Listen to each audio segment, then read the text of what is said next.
వ్యాప్తంగా వినియోగదారులకి సామాన్య ప్రజలకి ఒక పండుగ. ముఖ్యమంత్రి గారి ఆదేశాలతో రాష్ట్ర వ్యాప్తంగా సామాన్యులకి అందుబాటులో ఉంచడానికి కోసం మా ప్రభుత్వం తీసుకున్న అనేక సంక్షేమ పథకాలతో పాటు వినియోగదారులకి నిత్యావసర సరుకులు సరైన ధరకు అందించాలనే ఒక ప్రయత్నం ఒక 10 రోజుల నుంచి మా డిపార్ట్మెంట్ అంతా కూడా కృషి చేశారు. అనేక ప్రాంతాల్లో రైతుల గురించి మేము కలిసినప్పుడు వాళ్ళ సమస్యలు మేము అర్థం చేసుకున్నప్పుడు ఉప ముఖ్యమంత్రి గారు పవన్ కళ్యాణ్ గారు కాకినాడలో కూడా మేము రైతులకి ధాన్యం కొనుగోలు విషయంలో అన్యాయం జరుగుతున్న దానిపైన ఆ రోజు కూడా మేము పోరాటాలు చేశాం. గిట్టుబాటు ధర, కనీస మద్దతు ధర అనే 2 అంశాలపైన రైతుకి ఎక్కడ అన్యాయం జరగకూడదని చెప్పి మా శాఖ నుంచి మేము గత ప్రభుత్వం సుమారు 36,000 కోట్ల రూపాయలు కార్పొరేషన్ ద్వారా రుణాలు తీసుకుని 1,650 కోట్లు బకాయిలు రైతులకు చెల్లించకుండా వెళ్ళిపోయింది. అయినా కానీ ఇంత క్లిష్ట పరిస్థితుల్లో, ఆర్థిక ఇబ్బందుల్లో గౌరవ ముఖ్యమంత్రి గారి చొరవతోటి, ఉప ముఖ్యమంత్రి గారు చూపించిన చొరవతోటి 1000 కోట్ల రూపాయలు తక్షణమే ఆర్థిక సాయం ఏదైతే రైతులు మేము చెల్లించాలో 1,600 కోట్ల నుంచి 1000 కోట్ల రూపాయలు మేము ఆల్రెడీ చెల్లించాం. ఇంకొక 600 కోట్ల రూపాయలు త్వరలోనే చెల్లించాల్సిన అవసరం ఉంది. అది కూడా చెల్లిస్తాం.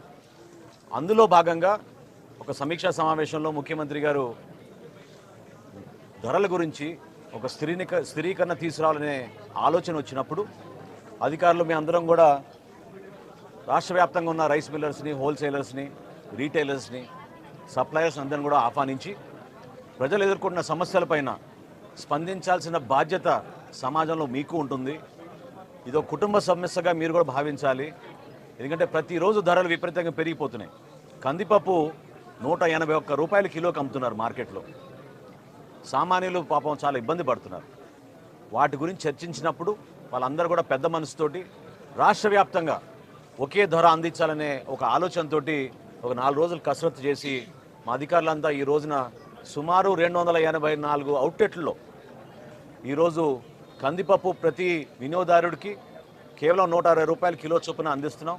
అదేవిధంగా సూపర్ ఫైన్ రైస్ క్వాలిటీ 49 రూపాయలు కోటి, 48 రూపాయలు కోటి ఆ రైస్ కూడా ప్రతి ఒక్కరికి అందుబాటులో ఉంచేటట్టు రోజుకి 391 క్వింటాళ్ళు, మెట్రిక్ టన్నులు దాదాపు మాకు ఉన్న స్టాక్ని మేము బేస్ చేసుకుని రాష్ట్ర వ్యాప్తంగా ఈ రోజున 125 క్వింటాళ్ళ కందిపప్పు ప్రతిరోజు అందుబాటులో ఉంచేటట్టు మేము ఒక నిర్ణయం తీసుకుని వినియోగదారులకు అందిస్తున్నాం. వీటితో పాటు మేము రాబోయే రోజుల్లో ఖచ్చితంగా వీళ్ళందరికీ కూడా పంచదార కానివ్వండి, కందిపప్పు కానివ్వండి, రాగి కానివ్వండి, మిల్లెట్స్ కానివ్వండి, ఇవి పంపిణీ చేయాలని ఒక ప్రణాళిక సిద్ధం చేసుకుంటున్నాం. మనస్ఫూర్తిగా ఈ పండగ వాతావరణంలో ప్రతి ఒక్కరు పాల్గొనాలని గౌరవ శాసనసభ్యులు ఈరోజు ఏ విధంగా ప్రసాద్ గారు వచ్చి ఈ కార్యక్రమాల్లో పాల్గొన్నారు, జిల్లా యంత్రాంగం అంతా కలిసి వచ్చిందో, కలెక్టర్ గారికి వాళ్ళ సిబ్బంది అందరినీ జిల్లా యంత్రాంగానికి మనస్ఫూర్తిగా నేను ధన్యవాదాలు తెలుపుకుంటున్నాను. ఈ కార్యక్రమాల్లో పాల్గొనాల్సిన బాధ్యత మనకి ఎందుకు ఉందంటే రైతు బజారుల్లో ఈ పంపిణీ చేస్తున్నప్పుడు మనందరం కూడా ప్రజాప్రతినిధులుగా ప్రజలకి అర్థమయ్యే విధంగా, తెలిసే విధంగా అందరూ కూడా ఈ సౌకర్యాన్ని ఉపయోగించుకునే విధంగా ముందుకు రావాలి. సో ఈ కార్యక్రమాల్లో పాల్గొని విజయవంతం చేసినందుకు, మమ్మల్ని ఆహ్వానించినందుకు పెద్దలు గద్దె రామ్మోహన్ గారికి, అదేవిధంగా ఇక్కడ ఉన్న పార్టీ నాయకులందరికీ కూడా మనస్ఫూర్తిగా నేను ధన్యవాదాలు తెలుపుకుంటున్నాను. భవిష్యత్తులో మేము చేయబోయే కార్యక్రమాల్లో రైతుకి ఖచ్చితంగా న్యాయం జరుగుతుంది, వినియోగదారుడు కూడా అదేవిధంగా సరైన ధరల్లో నాణ్యమైన సరఫరా చేసే విధంగా సరుకులన్నీ కూడా మేము అందిస్తాం. దీంతో పాటు మేము రాష్ట్ర వ్యాప్తంగా ఎక్కడ కూడా పొరపాటు జరగకుండా మా పబ్లిక్ డిస్ట్రిబ్యూషన్ సిస్టంలో సామాన్యులకి అందించాల్సిన రైస్ని ఎక్కడ కూడా పొరపాటు జరగకుండా, అవకతవకలు జరగకుండా అందించే బాధ్యత కూడా మేము తీసుకుని అన్ని ప్రాంతాల్లో మేము దాడులు చేసుకుంటూ ఎక్కడ కూడా పొరపాటు లేకుండా మిల్లర్స్ అందరినీ కూడా సహకరించమని నేను కోరడం జరిగింది. దానికి వాళ్ళు మనస్ఫూర్తిగా ముందుకొచ్చారు. సో ఆ విషయం కూడా మీ అందరితో కూడా ప్రస్తావిస్తూ మేము గతంలో చేపట్టిన కార్యక్రమాలన్నింటినీ కూడా కేవలం ప్రజల కోసం మా ప్రభుత్వం గౌరవ చంద్రబాబు నాయుడు గారి నాయకత్వంలో ఖచ్చితంగా సంక్షేమ ప్రభుత్వంగా పేదలకి అందుబాటులో ఉండేటట్టు ఒక పండుగ వాతావరణం తీసుకొచ్చే విధంగా మేము ముందుకెళ్తున్నాం.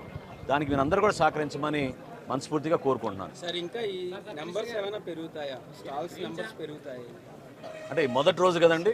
ఈ రోజు ఉన్న స్పందన చూసి ప్రతి ఒక్కరు కూడా చాలా ఆశ్చర్యపోతున్నారు. ఇప్పుడే నేను ఎమ్మెల్యే గారితో కూడా నేను మాట్లాడినప్పుడు అదే అన్నాను, రైతు బజార్లో ఈ విధంగా స్పందించడం అనేది చాలా గొప్ప విషయం.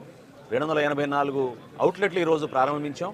ఇది కేవలం రైతు బజార్లే కాదు, మన రాష్ట్రంలో ఉన్న హోల్సేలర్స్ అందరూ కూడా, రీటైలర్స్ అందరూ కూడా ఇదే ధరకు అమ్మాలనే ఒక నిర్ణయానికి వచ్చాం.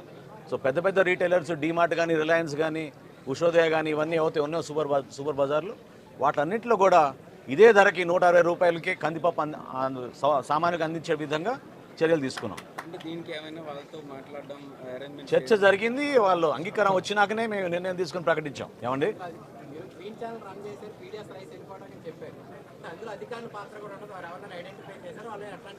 ఒక్క కాకినాడలోనే ఈ రోజు వరకు మేము 43,249 మెట్రిక్ టన్నులు బియ్యాన్ని మేము సీజ్ చేశాం.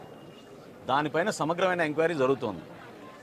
స్థానికంగా ఉన్న కలెక్టర్ గారు, జాయింట్ కలెక్టర్ గారు, మా డిఎస్ఓ, డిఎం అందరూ కూడా ప్రతిరోజు దాడులు నిర్వహిస్తూనే ఉన్నారు.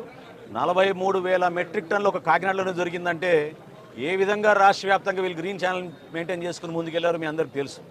ఇందులో ఆశ్చర్యకరమైన విషయం ఏంటంటే కొంతమంది ఐపీఎస్ అధికారులు, నాకున్న సమాచారం ఒక 5 ఐపీఎస్ అధికారులు కూడా దీంట్లో ఇన్వాల్వ్ అయ్యారు. సో ఖచ్చితంగా దీనిపైన సమగ్రమైన విచారణ జరిపిస్తాం. ఎవరైనా సరే దీనిపైన బాధ్యత తీసుకోవాల్సిన అవసరం ఉంటుంది. కాబట్టి నిజాయితీగా పనిచేసి పేదల కోసం అందించాల్సిన ధాన్యాన్ని, బియ్యాన్ని ఏ విధంగా వీళ్ళు కొల్లగొట్టారో దానిపైన ఖచ్చితంగా మేము యాక్షన్ తీసుకుంటాం.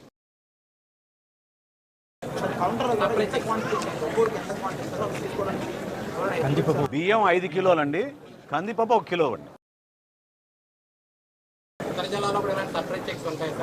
జరుగుతూనే ఉన్నాయండి, జరుగుతూనే ఉన్నాయి. ప్రతి జిల్లాలో కూడా జరుగుతున్నాయి. విజిలెన్స్ అధికారులు అప్రమత్తంగా ఉన్నారు, రెవెన్యూ శాఖ అప్రమత్తంగా ఉన్నారు. ఖచ్చితంగా దీనిపైన సమగ్రమైన విచారణ జరిపే విధంగా క్షేత్రస్థాయిలో ఎక్కడ కూడా పొరపాటు జరగకూడదు. పీడిఎస్ సిస్టమ్ ద్వారా అందించాల్సిన బియ్యాన్ని పేదవాడికి అందించాలి. అంతేగాని దళారుల కోసం కొంతమంది రాజకీయ నాయకులు వాళ్ళు వేల కోట్లు సంపాదించిన దాన్ని మాత్రం మేము ఖచ్చితంగా దానిపైన సీరియస్ యాక్షన్ తీసుకుంటాం.